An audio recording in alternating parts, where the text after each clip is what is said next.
Hello everyone. आज हम करेंगे यूनिट थर्ड का last chapter spectacular wonders. Spectacular मतलब जो चीज़ बहुत ही अच्छी हो, बहुत ही अट्रैक्टिव हो, देखने लायक हो। वंडर्स मतलब कोई बहुत ही अच्छी चीज़, ठीक है, या कोई भी घटना। तो इसमें हम मतलब क्या पढ़ रहे हैं, जो आई कैचिंग प्लेसेस हैं उनके बारे में पढ़ेंगे, जो अट्रैक्टिव प्लेसेस हैं हमारे कंट्री में। फर्स्ट हम एक्टिविटीज करेंगे। Look at the pictures given below and sort them into natural and man-made wonders. तो यहाँ हमें कुछ पिक्चर्स गिवन है, उसमें से हमने बताने कि कौन से नेचुरल है और कौन से मैन मेड हैं। ठीक है, नेचुरल जो प्राकृतिक है, मैन मेड जिन्हें इंसानों ने बनाया। ठीक है, तो ये फर्स्ट पिक्चर जो हमें नजर आ रहा है, यहाँ क्या दिख रही है, नदी है और ऊपर क्या है, ये ब्रिज दिख रहे हैं। और ये कैसा ब्रिज है, ये ऐसे ब्रिजेस है जो ट्री के रूट्स से बनते हैं, ठीक है, जड़ों से बनती है। तो इसके अंदर ये नेचुरल है। तो फर्स्ट हमारा किसमें आया, नेचुरल में। सेकंड है ये हमारा प्लेस है, कोई है ना, जगह दे रखी है, कोई इमारत है ये, तो ये तो इंसानों ने बनाया है, तो ये आ जाएगा हमारा मैन मेड में। नेक्स्ट हमें क्या दिखाई दे रहा है, माउंटेन्स दिख रहे हैं, फील्ड्स दिख रही है, तो ये हमारा नेचुरल है। नेक्स्ट में हमें क्या दिखाई दिया, आइस स्तूपा। ठीक है, ये क्या होता है, बर्फ से बनाया होता है और इसको इंसान ही बनाते हैं, तो ये भी हमारा मैन मेड है। नेक्स्ट ब्रिज दिख रहा है, ये मैन मेड ब्रिज है, तो ये भी हमारा मैन मेड में है। नेक्स्ट हमें क्या दिखाई दे रहा है, क्या ये दिखाई दे रहे हैं, स्टोन से बना हुआ ये कुछ फवारा टाइप पानी निकल रहे हैं, तो ये भी मैन मेड है हमारा। नेक्स्ट में हमें माउंटेन्स दिख रहे हैं, साथ में हमें मून दिख रहा है, ये हमारा नेचुरल हो गया। नेक्स्ट हमें क्या दिख रहा है, वाटरफॉल दिख रहा है, ये भी हमारा क्या है, नेचुरल। ठीक है, तो इसमें हमें नेचुरल और मैन मेड को आइडेंटिफाई करना था। Next, which of these wonders, man made और natural, are more appealing and why. तो वो पूछ रहे हैं कि जो मैन मेड वंडर्स है और नेचुरल है, इसमें से आपको सबसे अच्छा कौन सा लगता है और क्यों लगता है, रीजन भी बताना है। तो नॉर्मल सी बात है, मैन मेड से ज़्यादा हमें अच्छा क्या लगता है, नेचुरल। ठीक है, क्योंकि वो हमें क्या देता है, क्योंकि वो नेचर ने क्रिएट किया है, खुद नेचर ने इसको क्रिएट किया है। उसकी जो ब्यूटी है वो क्या है, बिल्कुल ट्रू है। ठीक है, और इन्हें देखकर हमें क्या है, एक तरह की शांति मिलती है हमें। ठीक है, अब जैसे हमारे माउंटेन्स हो गए, वाटरफॉल्स हो गए, मून हो गया, तो ये सब चीज़ों को देखकर हमें बहुत ही अच्छा फील होता है। ये सब हमारी नेचुरल है। Next, work in pairs. Write down two wonders of nature that have amazed you. कोई भी दो नेचुरल वंडर्स बताने हमने, जो आपको बहुत ही खुश करते हैं, ठीक है, अमेज्ड, हैरान कर देते हैं।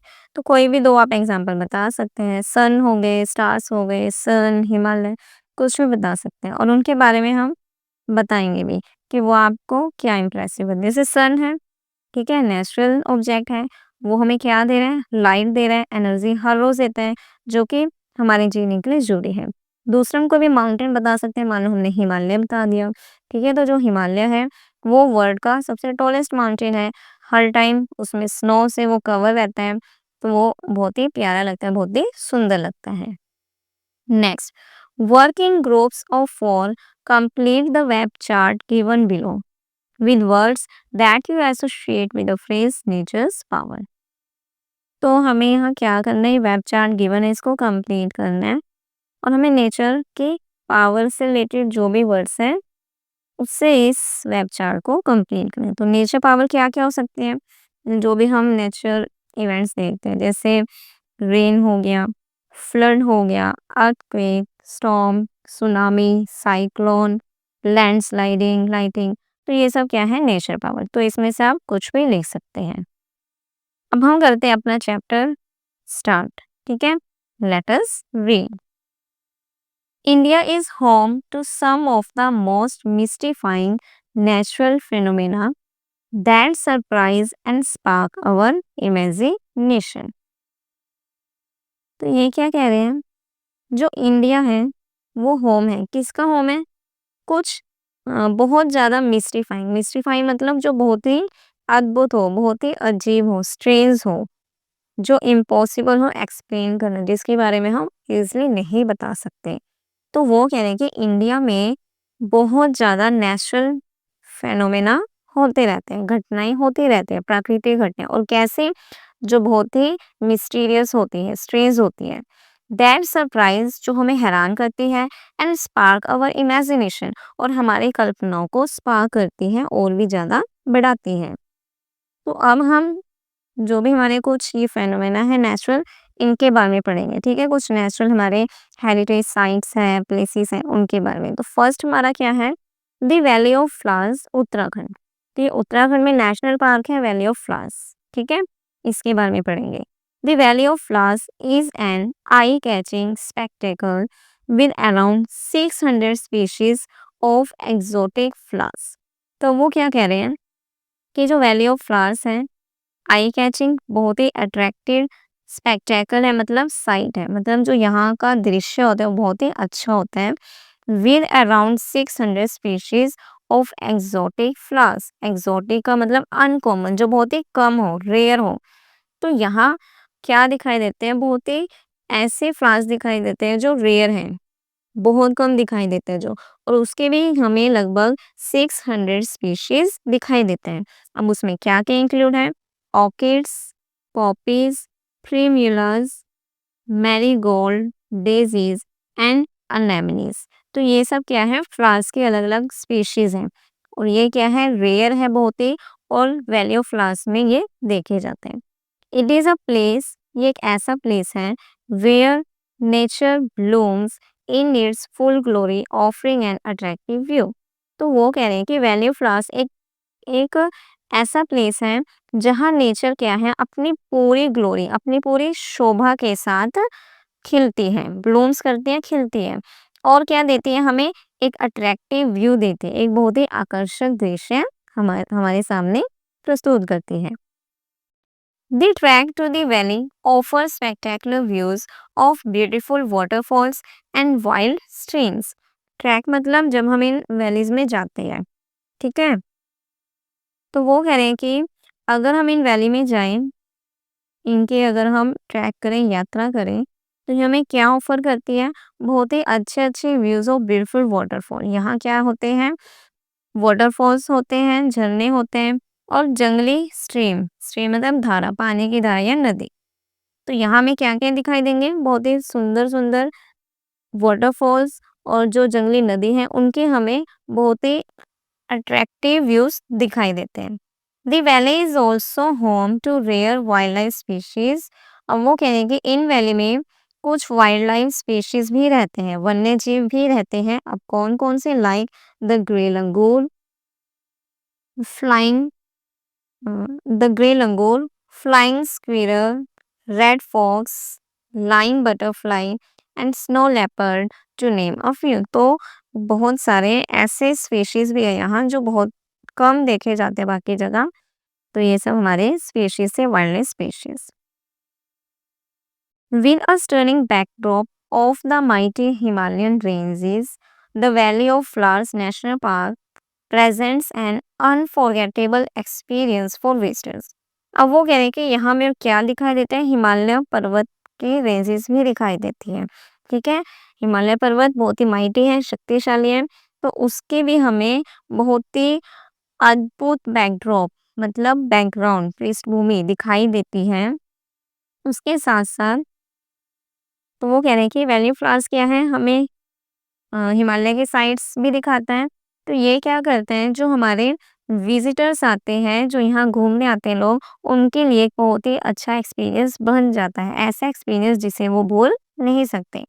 Spread over a huge area in the Chamoli district, the valley of flowers national park is a UNESCO world heritage site. तो वो कह रहे हैं कि जो valley of flowers national park है, ये कहाँ है? चमोली डिस्ट्रिक्ट में, उत्तराखंड के चमोली डिस्ट्रिक्ट में है ये। और इसको किस में इंक्लूड किया गया है? जो हमारा एक रिकॉर्ड होता है यूनेस्को वर्ल्ड हेरिटेज साइट का, इसमें इसको इंक्लूड किया गया। ठीक है, ये हमारे क्या होता है? लिस्ट होता है। इसमें हम जो हमारे बहुत ही यूनिक प्लेसेस होते हैं इंडिया में, ठीक है, उसको इसमें इंक्लूड किया जाता है। पूरे वर्ल्ड के होते हैं तो हर एक कंट्री से इंक्लूड होते हैं, तो उसमें से एक वैली ऑफ फ्लावर्स भी है। Between the months of May and October, this area turns into a botanical wonderland. Botanical मतलब जो प्लांट से रिलेटेड है। तो वही कह रहे हैं कि मई से अक्टूबर के मंथ के बीच में जो ये एरिया है, ये किस में बदल जाता है? वनस्पति वंडरलैंड में, बोटैनिकल वंडरलैंड। इसमें सिर्फ प्लांट्स ही प्लांट्स दिखाई देते हैं। तो ये हमारा फर्स्ट था उत्तराखंड के valley of flowers national park के बारे में। अब नेक्स्ट हमारे पास है बहुत ही अद्भुत चीज़ है नेक्स्ट वाली। ये हमारा क्या है? मेघालय में है द लिविंग रूट ब्रिजेस। यहाँ नदियों को पार करने के लिए जो ब्रिजेस बने हैं वो मैन मेड नहीं है, बल्कि कैसे हैं वो? नेचुरल। नेचुरल मतलब जो ट्रीज के रूट्स हैं उनसे ये ब्रिजेस बने हुए हैं, है ना? तो कितनी हैरानी वाली बात है ये। तो पढ़ते हैं हम इसके बारे में। Imagine building a bridge without the use of cement, stones, concrete, etc.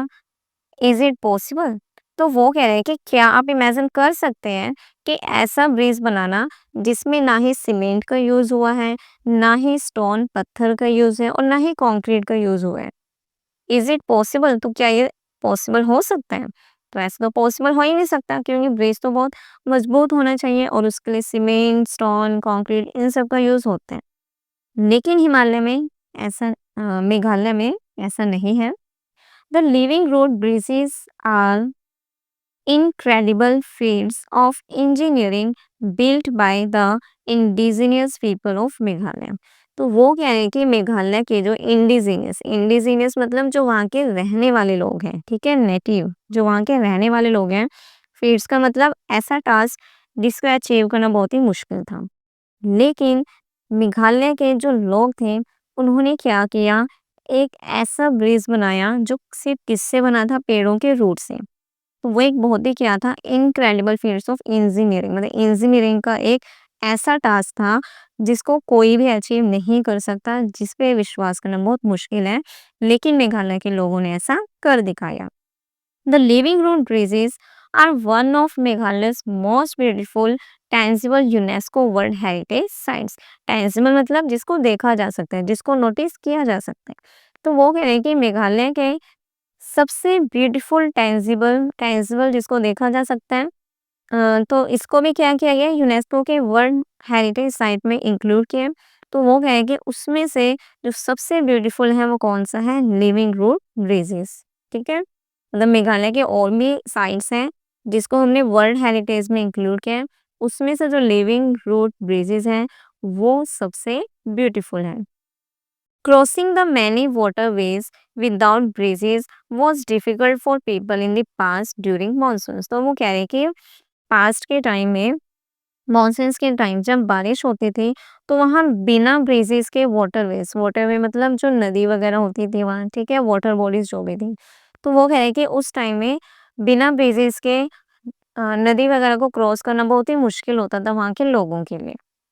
Attempts to use bamboo or wooden bridges across these waterways proved futile, as these bridges could not last long in the heavy rains and strong waters. तो वो कह रहे हैं, तो उन्होंने क्या किए? शुरू में उन्होंने कोशिश की कैसे ब्रिज बनाने के? बैम्बू और वुडन के, लकड़ी के, ठीक है, लकड़ी के ब्रिज बनाने की कोशिश की इन वाटरवेज को क्रॉस करने के, लेकिन वो सब क्या गया? बेकार गया, यूजलेस गया। क्यों? क्योंकि जो ये ब्रिजेस थे ये ज़्यादा लंबे टाइम तक नहीं टिक पाते थे अगर बारिश बहुत ही ज़्यादा होती थी और स्ट्रॉन्ग वाटर्स, ठीक है, और पानी का बहाव बहुत तेज होता था। Living root bridges are an innovative and indigenous solution to solve this age old problem. तो जब लिविंग रूट ब्रिजेस बनाए गए तो इन्होंने क्या किया? इतनी पुरानी प्रॉब्लम को इजीली सॉल्व किया और एक इनोवेटिव मतलब कुछ नया करना और इंडिजिनियस सॉल्यूशन लेकर आया। दे आर मेड ऑफ, अब ये बने किससे हैं? इंटरवाइन मतलब जो एक दूसरे के साथ जुड़े हुए हो, ठीक है, जैसे हमारी जड़ें हैं वो एक दूसरे में लपट जाती है, ऐसे एक जड़ ये है तो दूसरे इसके साथ ऐसे लिपट गई, ठीक है। तो ये किससे बनी है? इंटरवाइन रूट से। Which are a sort of magic, जो कि क्या है? जादू से कम नहीं है, ये बिल्कुल जादू की तरह लगते हैं।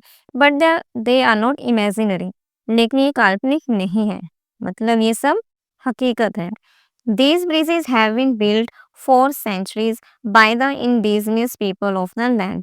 जो ये ब्रिजेस हैं इनको काफी टाइम से, सेंचुरी से, 100 साल से बनाया गया है यहाँ के रहने वाले लोगों द्वारा। तो मतलब 100 साल हो गए।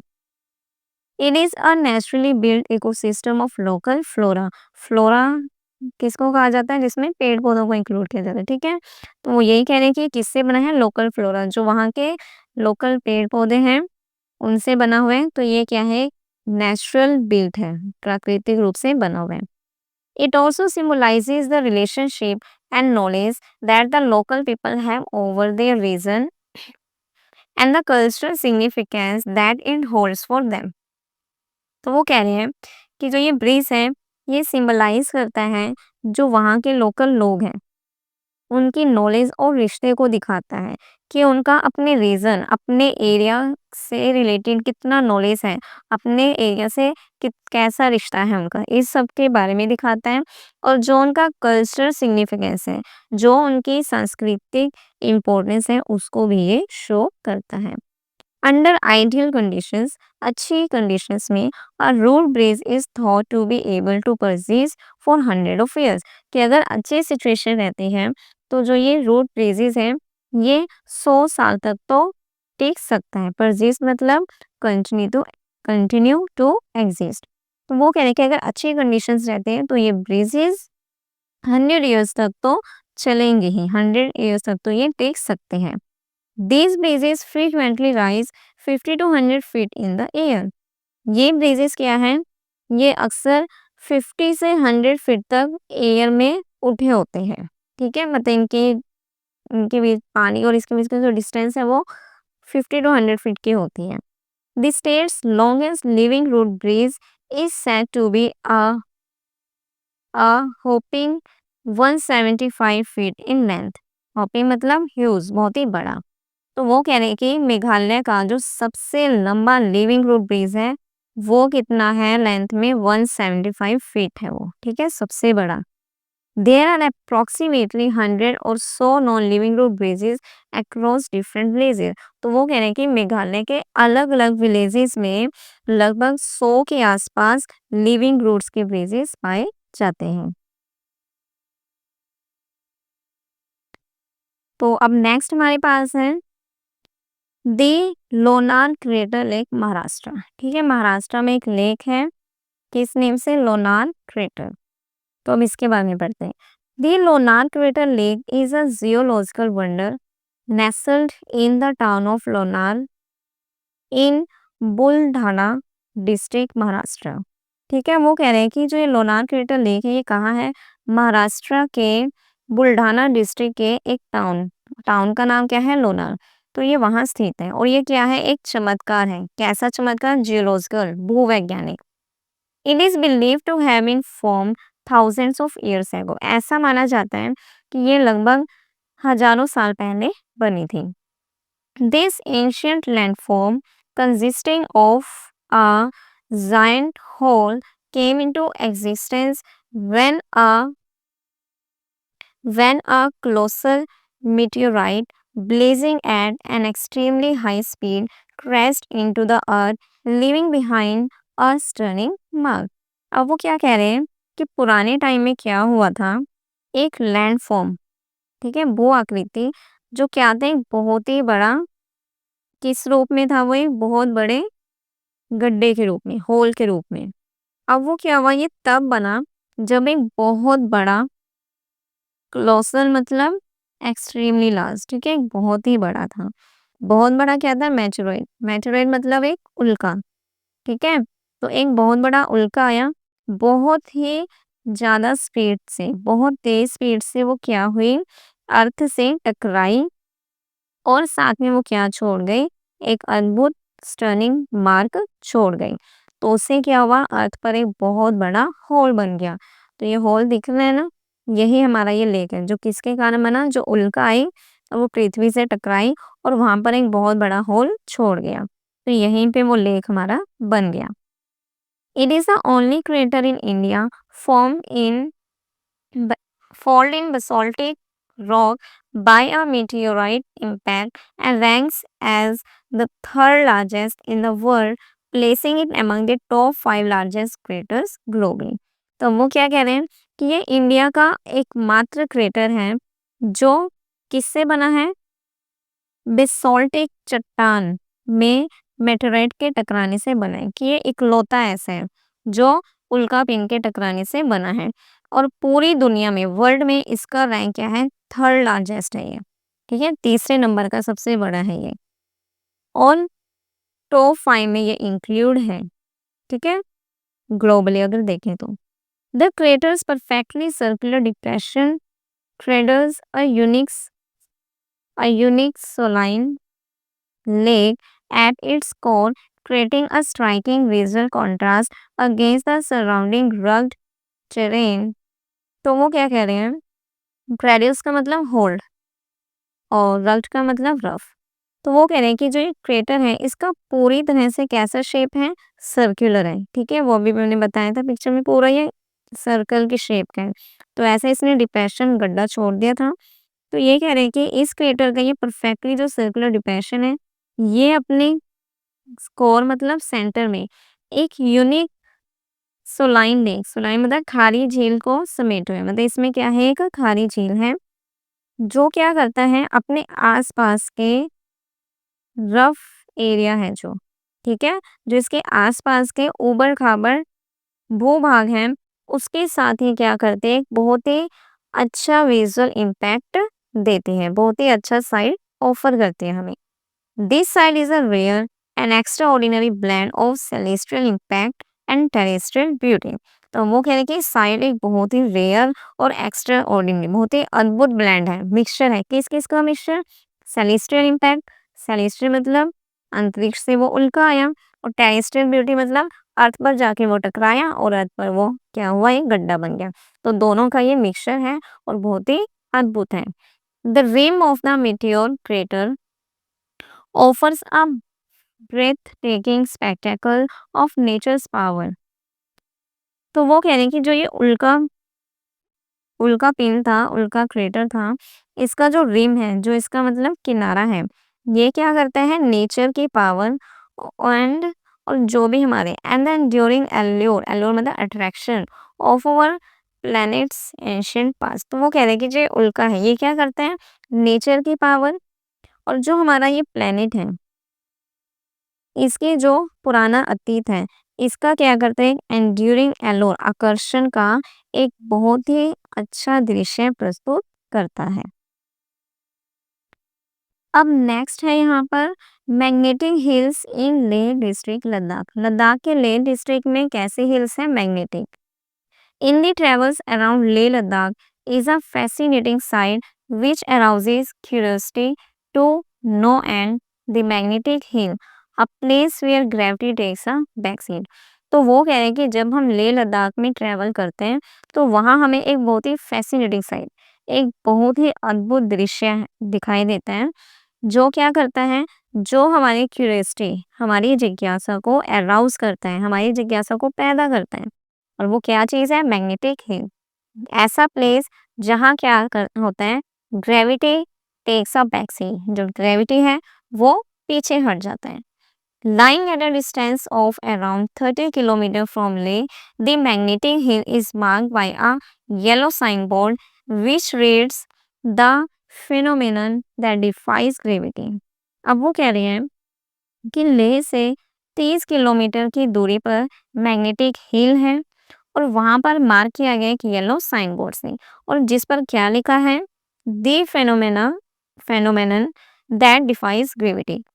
ग्रेविटी ऐसी घटना जो ग्रेविटी को भी चुनौती देती है, जहां पर ग्रेविटी भी लागू नहीं होती। It also instructs visitors to park vehicles in the box marked with a white point on the road, which is known as the magnetic road। अब वो क्या कह रहे हैं, यहाँ जो हमने ये साइन बोर्ड लगाया है, इस पर विजिटर्स के लिए कुछ इंस्ट्रक्शंस भी लिखे हैं। तो क्या इंस्ट्रक्शन दिया गया वहाँ पर, कि जो विजिटर्स हैं वो क्या करें, रोड पर एक वाइट पॉइंट है, ठीक है, वाइट पॉइंट से उन्होंने क्या किए हैं, कुछ बॉक्स मार्क किए हैं। तो विजिटर्स को कहते हैं कि आप वहाँ पर खड़े रहें, और उस रोड को क्या कहते हैं हम, मैग्नेटिक रोड। ठीक है, तो उन बॉक्स पर उन्होंने अपने व्हीकल्स पार्क करने के उन्हें इंस्ट्रक्शन दिए हैं, और उस रोड को किस नाम से जाना जाता है, magnetic road. When the vehicles are parked at the indicated spot, they begin moving forward at a speed of almost 20 kilometre per hour. तो वो कह रहे हैं कि जब व्हीकल्स को पार्क किया जाता है इंडिकेटेड स्पॉट, मतलब जो बॉक्स उन्हें बताया गया था, जब उन व्हीकल्स को वहां पार्क किया जाता है तो वो लगभग 20 किलोमीटर पर आवर, ठीक है, 20 किलोमीटर पर आवर की स्पीड से आगे बढ़ने लगते हैं, मतलब वो खुद ही वहां पर आगे बढ़ने लगते हैं इतनी स्पीड से। This unusual place creates an optical illusion where vehicles appear to roll uphill। तो वो कह रहे हैं कि ये एक अनयूजुअल प्लेस है, असामान्य स्थान है, जो क्या क्रिएट करता है, ऑप्टिकल इल्यूजन। ऑप्टिकल इल्यूजन जो हमारी आंखों को धोखा दे दे, ठीक है, कुछ भी हमारी आंखों के सामने आ जाता है, तो ये एक ऑप्टिकल इल्यूजन देता है, जहां पर जो व्हीकल्स है वो हमें कैसे दिखाई देते हैं, रोल अपहिल, जहां पर वाहन ऊपर की ओर चढ़ते दिखाई देते हैं। अपहिल मतलब ऊपर पहाड़ों की ओर। A sight that has left tourists in disbelief for years। तो ये एक ऐसा दृश्य है जो विजिटर्स को आश्चर्यचकित करता आ रहा है काफी ईयर से। Caused by the peculiar alignment of surrounding slopes and the horizon line। ठीक है, और जिसका कारण क्या है कि जो आसपास के स्लोप्स हैं, ढलान है, और जो हमारी क्षितिज रेखा है वो कैसे बने, बहुत ही अद्भुत तरीके से बने हुए हैं। तो ये हमने मैग्नेटिक हिल्स के बारे में पढ़ा। नेक्स्ट हमारे पास है केरला का ग्लोइंग वाटर्स। ठीक है, ये वाटर दिख रहे हैं ना, इसमें चमक दिख रही है। Situated 15 kilometres from Kerala's Kochi town, Kumbalangi is a beautiful village with vast green vegetation. तो वो कह रहे हैं कि केरल के जो कोची टाउन है उससे 15 किलोमीटर की डिस्टेंस पर एक विलेज है, किस नेम से, कुंभलंगी। एक बहुत ही प्यारा सा सुंदर सा विलेज है जहां हमें हर तरफ हरियाली दिखाई देते हैं, बहुत ज्यादा हरियाली दिखाई देते हैं। In the searing backwaters of Kumbalangi village. तो वो कह रहे हैं कि कुमलंगी विलेज में क्या है, बहुत ही शांत बैक वाटर है। बैक वाटर मतलब झील टाइप्स है, ठीक है, बहुत ही शांत रहते हैं वो। One can see magically glowing waters in the night. और उसे हम रात के टाइम में मैजिकली, एक चमत्कार, एक जादुई रूप से चमकता हुआ पानी हम वहां पर देख सकते हैं। मतलब रात को वहां पानी कैसा दिखाई देता है, वो चमकता हुआ, जो किसी जादू से कम नहीं है। This phenomenon is called bioluminescence. तो इस घटना को क्या नाम दिया गया है, बायोल्यूमिनेसेंस। अब इसका मतलब क्या है, बायोल्यूमिनेसेंस का मतलब light produce inside the body of a living organism by a chemical reaction. तो इसमें क्या होता है, जो लिविंग ऑर्गेनिज्म है उसकी बॉडी में लाइट प्रोड्यूस होती है, और किस वजह से, केमिकल रिएक्शन की वजह से। ठीक है, तो ये हमारी वाटर बॉडी है, इसमें क्या है, लाइट प्रोड्यूस हो रही है, और ये किस कारण हो रही है, अब हमें वो भी बताएं क्यों हो रही है। And is caused by a high concentration of microplanktons in the sea. Microplanktons क्या होते हैं, जो समुद्र में रहने वाले जीव है, ठीक है, प्लैंक्टन्स हैं।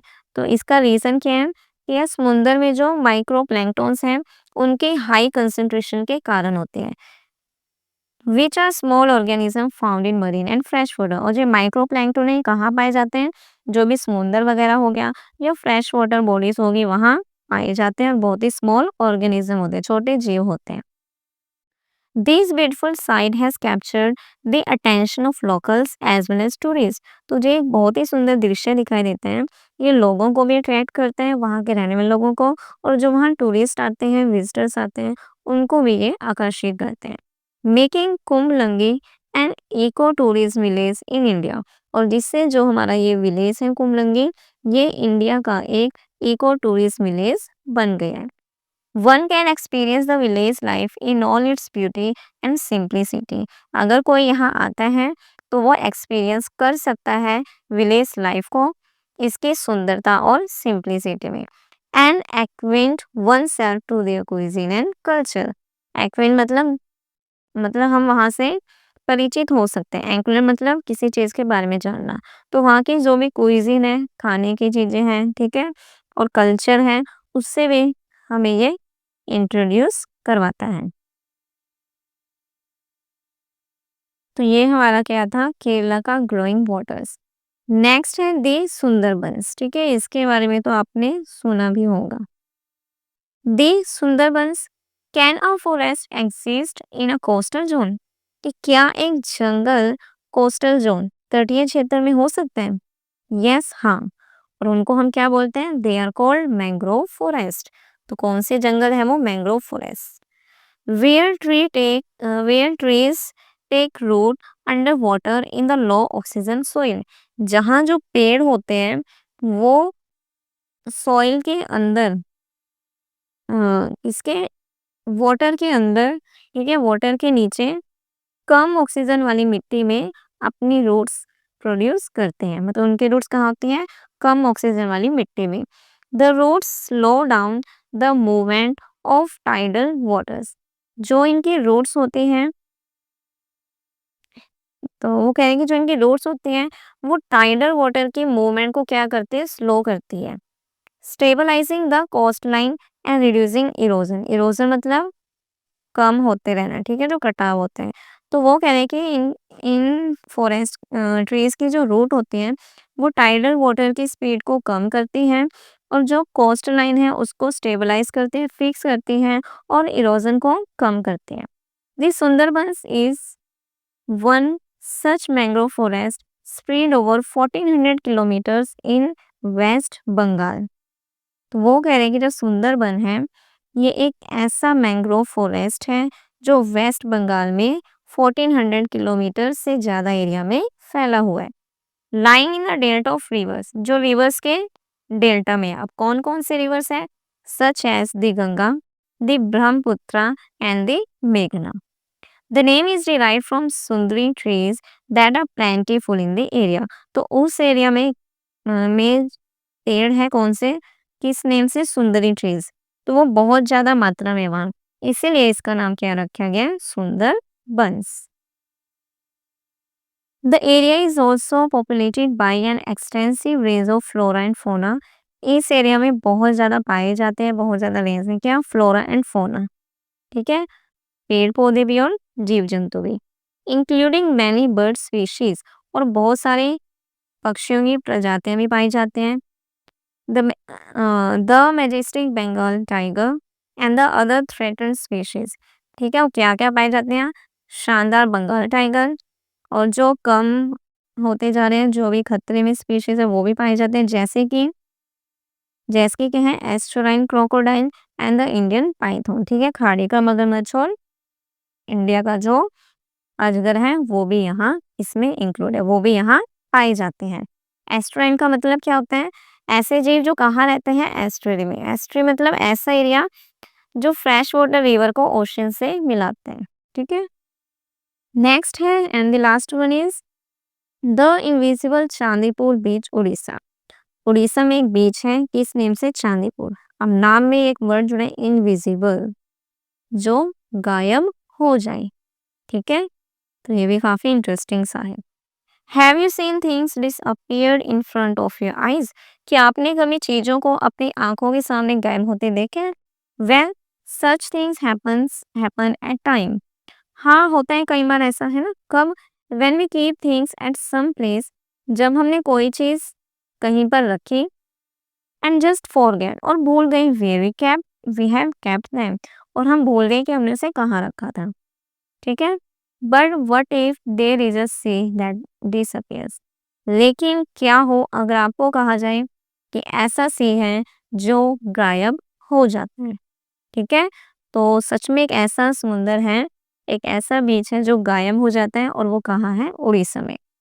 It is a beach in Balasore district where one can witness the sea disappearing mysteriously, ठीक है। तो वो कह रहे कि ऐसा बीच कहाँ है? उड़ीसा का एक डिस्ट्रिक्ट है बालासोर, ठीक है, वहाँ ये बीच है जहाँ हर कोई देख सकता है इस सी को डिसअपियर होते, गायब होते हुए देख सकते हैं, मिस्टीरियसली, बहुत ही मिस्टीरियस वे में। और क्या नाम है इस बीच का?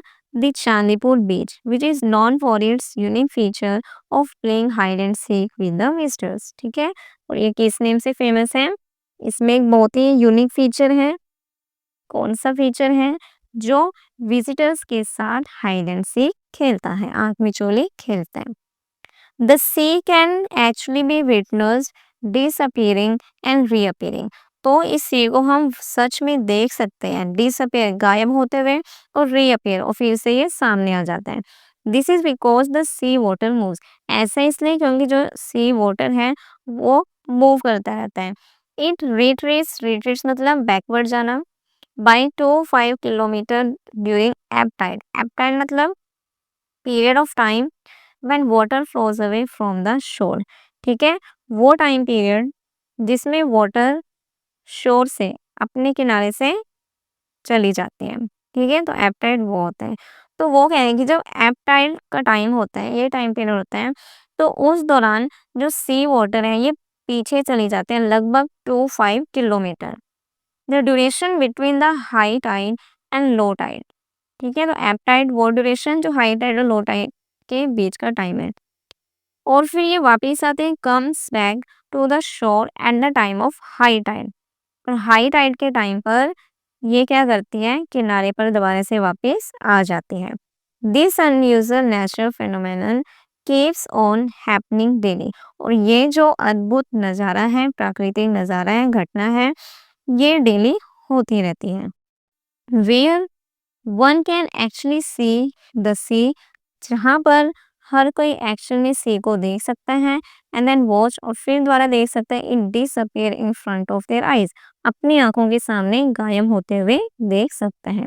These awe-inspiring natural wonders of India highlight the mystery of the country's landscapes. Mistake का मतलब मिस्ट्री। तो वो कह रहे हैं कि जो भी हमने यहाँ पे नेचुरल वंडर्स पढ़े, बहुत ही क्या थे, अद्भुत थे, बहुत ही हैरान करने वाले थे। तो ये हाईलाइट करते हैं मिस्ट्री ऑफ कंट्रीज लैंडस्केप, जो हमारे देश के लैंडस्केप हैं उनके रहस्य को दिखाते हैं। Each phenomenon telling its own story of nature's artistic flair and enigmatic charm. Enigmatic मतलब कंफ्यूज करने वाला, पजल करने वाला। तो वो कह रहे हैं कि जो भी ये हर एक घटना है, इन सब की क्या है, अपनी अपनी स्टोरी है नेचर के आर्टिस्टिक फ्लेयर के। आर्टिस्टिक मतलब कलात्मक, और जो कंफ्यूज करने वाला चार्म है, आकर्षण है। इन सब की अपनी अपनी कहानी को ये घटना बताते हैं। They challenge our understanding of the natural world and captivate our sense. तो जो हमारी अंडरस्टैंडिंग है, समझने की जो हमारी शक्ति है नेचुरल वर्ल्ड को, प्राकृतिक दुनिया को, और जो मतलब जो भी ये हमारी समझ है, इसको ये सब फेनोमेना क्या करते हैं, चैलेंज करते हैं, और हमारे इंद्रियों को क्या करते हैं, कैप्टिवेट करते हैं, अट्रैक्ट करते हैं। They serve as a reminder of the extraordinary forces. तो ये क्या करते हैं, हमें रिमाइंडर याद दिलाते हैं इन एक्स्ट्रा ऑर्डिनरी अद्भुत शक्तियों की, दैट शेप अवर एनवायरनमेंट, जो हमारे एनवायरनमेंट को शेप देती है, blending scientific intrigue with the magic of folklore. Intrigue का मतलब इंटरेस्ट। ठीक है, तो वो कह रहे हैं कि जो ये घटनाएं हैं, ये हमें क्या करती है, एक्स्ट्रा ऑर्डिनरी फोर्सेस की याद दिलाती हैं। ठीक है, जो क्या कर रहे हैं, हमारे एनवायरनमेंट को शेप दे रहे हैं, और साइंटिफिक इंट्रिग, जो वैज्ञानिक इंटरेस्ट है, उसको लोक कथाओं के जादू के साथ ब्लेंड करती है, मिक्स करती है। तो इसमें हमने क्या पढ़े, वंडर्स ऑफ अवर कंट्री। ठीक है, कुछ बहुत प्यारे प्यारे भी साइट थे इसमें, जैसे उड़ीसा का बीच हो गया, और एक केरला का ग्लोइंग वाटर्स। ठीक है, तो ये बहुत ही अट्रैक्टिव प्लेसेस भी थे। तो आप भी बताना आपको इन 7 वंडर्स में से कौन सा सबसे प्यारा लगा। अब हम मिलेंगे नेक्स्ट वीडियो में नेक्स्ट चैप्टर के साथ।